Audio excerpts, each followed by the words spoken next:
নমস্কাৰ, আমি এখন নতুন ফাৰ্ম খুলিছিলোঁ, গাহৰি ফাৰ্ম। আৰু সেই গাহৰি ফাৰ্মখনত আমি বৰ্তমান গাহৰি কালি ভৰোৱা হৈছিলে।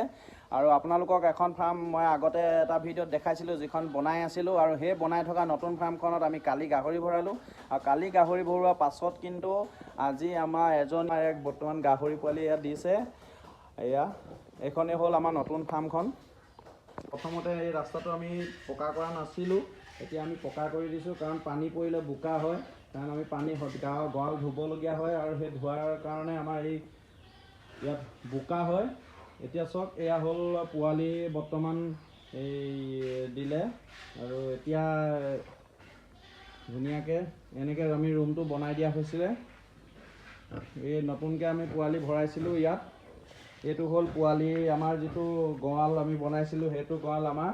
এইফালে আপুনি দেখিছে, এইটো বাট এটা আমি বনাই দিয়া হৈছে। এইফালেও বাট এটা বনাই দিয়া হৈছে, কাৰণ পোৱালিখিনি অকণমান 3-4 দিন হ'লে ইয়াত আনি এই ৰুমটোত আমি হিট দিম। আৰু এই হিট দিয়াৰ পিছত পোৱালিখিনি অলপ জোৰ পায়, শক্তি পায়। আৰু প্ৰত্যেকতে আমি এনেকৈ ফুটা থোৱা হৈছে, এনেকৈ ফুটা এটা আমি থৈছোঁ। আৰু এইটো কোণতে আমি শিপাইও এনেকৈ ফুটা সেইটো থৈছোঁ, কাৰণ এই ধৰণে আমি বাঁহডাল ভৰাই দিবৰ কাৰণে। আৰু এই বাঁহডাল ভৰাই দিলে এটা কাৰণত পকা গঁৰালত ভাল হয় পোৱালি। কাৰণ পোৱালি যেতিয়া জন্ম হয়, সেই জন্ম হওঁতে গাহৰিজনীয়ে মানে ছাইডত হেঁচা মাৰি ধৰিব পাৰে। আৰু সেইকাৰণে আমি এই বাঁহডাল ভৰাই দিছোঁ। কিন্তু বহুতে যাৰ পইচা আছে লোহাৰ ফিটিং কৰি দিয়ে, কিন্তু আমি লোহাৰ ফিটিং কৰা নাই। বৰ্তমান আমি বাঁহেই কাম চলাইছোঁ ইয়াত বৰ্তমান। এনেধৰণে আপোনালোকেও এই ফুটাকেইটা এনেকৈ ৰাখি ল'ব। ৰাখি ল'লে আপোনালোকে ভাল পাব। গাহৰিজনীয়ে মানে পোৱালিটো হেঁচা মৰাৰ পৰা মানে ৰক্ষা পৰিব। এনেধৰণে প্ৰত্যেকটো ৰুমতে আমাৰ এনেকৈ দিয়া হৈছে। সেইফালে সৰুকৈ ৰুমটো বনোৱা হ'ল। আৰু ইয়াতো এনেকৈ এজনী আছে, এজনীও কালি পৰহিৰ ভিতৰত আমাৰ পোৱালি জগিব। এইফালে চব এনেধৰণে আমি এই গঁৰালবিলাক বনোৱা হৈছে। এইটো ফুটা আমি ইয়াতো ৰখোৱা হৈছে, এইফালেও ৰখোৱা হৈছে। কাৰণ আপুনি ফুটাটো 9 ইঞ্চি মানত দিব, কাৰণ ওখ হৈ গ'লে আপোনাৰ গাহৰিজনীয়ে শুই দিলে ৱালতে আকৌ পায়গৈ। কাৰণ এইটাত যদি বাঁহ এডাল দিয়া যায়, সেই বাঁহডাল দিলে মানে কি হয়, তেতিয়া ইয়াত গাহৰিজনীয়ে মানে ৱালত খুন্দা নাখায়। সিফালে নাযাবি, ৱালত খুন্দা নাখায়গৈ, কাৰণ পোৱালিকেইটা হেঁচা মাৰি নধৰে। সেইবাবে আমি দিয়া হয়। কাৰণ পকা গঁৰালত বহুতে পোৱালি জগাবলৈ অকণমান অসুবিধা হৈ যায়, সেইটো কাৰণে এই ফুটাটো থৈ গ'লে তেতিয়া ভাল হয়।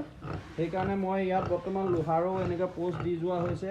কাৰণ কেতিয়াবা এনেকুৱা গাহৰি থাকে, এই ৱালখনো জঁপিয়াই যায়। তেতিয়া জঁপিয়াই গ'লে আমি কিছু ইয়াত বাঁহ বা লোহাৰ আমি লগাই দিব পৰা যায়। যদি আমি এতিয়াই এনেধৰণে পোষ্টটো লগাই নাযাওঁ, পিছত আমাৰ বান্ধিবলৈ অসুবিধা হয়। সেইকাৰণে আপোনালোকেও এনেকৈ গাহৰি ফাৰ্ম খুলিব আৰু এনেধৰণে কৰিব। কাৰণ গাহৰি ফাৰ্ম আপুনি দেখাক দেখি বুলি নহয়, গাহৰি ফাৰ্ম খুলিব লাগে। কাৰণ অসমত এতিয়াও 80% গাহৰি বাহিৰৰ পৰা অহা হৈছে। 80% গাহৰি আমি বাহিৰৰ পৰা আহি ইয়াত মানে আমি অসমত যি চলি আছে, আমাৰ নিবনুৱা যিমান হৈছে, আপোনালোকেও এনেকৈ গাহৰি খোলক। গাহৰি ফাৰ্ম খুলিলে আপোনালোকেও এনেকৈ যিসকলে গঁৰাল বনাম বুলি ভাবিছে, এনেধৰণে গঁৰালটো বনাই ল'ব। কাৰণ তেতিয়া অলপ চাফ চিকুণ হৈ থাকিব।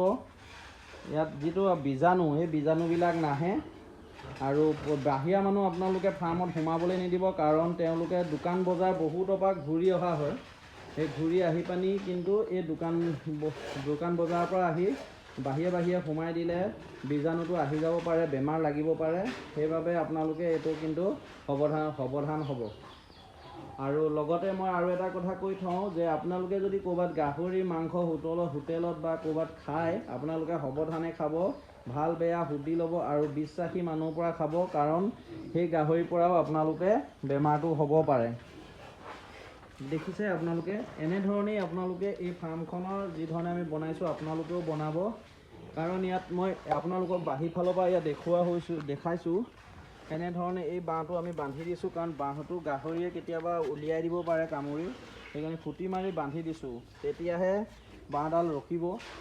আৰু এইফালে পানী যোৱা নলাটো আমি দেখুওৱা হৈছে। আৰু লগতে আমি ইয়াত আৰু এটা গঁৰাল এইটো ছিষ্টেমত দিয়া হৈছে, দেখিছে। এই গঁৰালটো আপোনালোকে দেখিছে, এই গঁৰালটো এটা সুন্দৰকৈ আমি এইটো বেলেগ এটা পদ্ধতিত আমি বনাইছোঁ।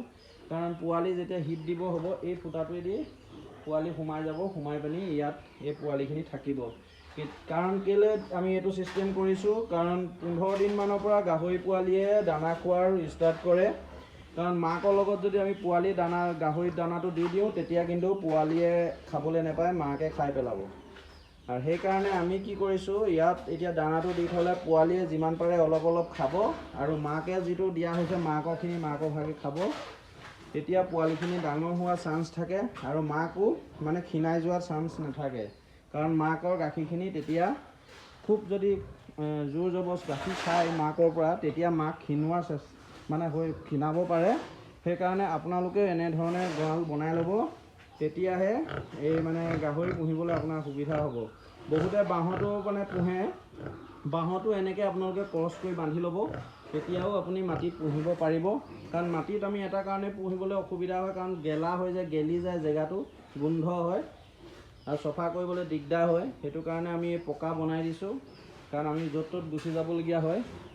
এয়া হৈছে আমাৰ ইয়াৰ জোনাকী পিগ ফাৰ্ম বৰ্তমান। আৰু এই জোনাকী পিগ ফাৰ্ম আমি এনেধৰণে এতিয়া গাহৰি আমি গঁৰাল বনাই আছোঁ, ডাঙৰ কৰি আছোঁ। আৰু কিমান ডাঙৰ কৰিব পাৰোঁ আপোনালোকৰ আশীৰ্বাদ লাগিব। আপোনালোকে আশীৰ্বাদ দিলে আমি আৰু ডাঙৰ কৰিব পাৰিম ইয়াত, আৰু এনেকৈ ধৰণে গাহৰি গঁৰাল বনাবলৈ চেষ্টা কৰিম। ইফালে আৰু আমি ডাঙৰকৈ বনাবলৈ চেষ্টা কৰিম। এয়াই হৈছে আজিৰ ভিডিঅ'টো। এই ভিডিঅ'টো যদি আপোনালোকে মুৰ্গী পোৱালিৰ পৰা ধৰি যদি ভেটেনেৰীৰ পৰা ধৰি যদি কিবা জানিব বিচাৰে, আপোনালোকে মোক ইয়াত কমেণ্ট কৰি জনাব, আৰু মোৰ চেনেলটো ছাবস্ক্ৰাইব এটা কৰি দিব। ধন্যবাদ। জয় আই অসম।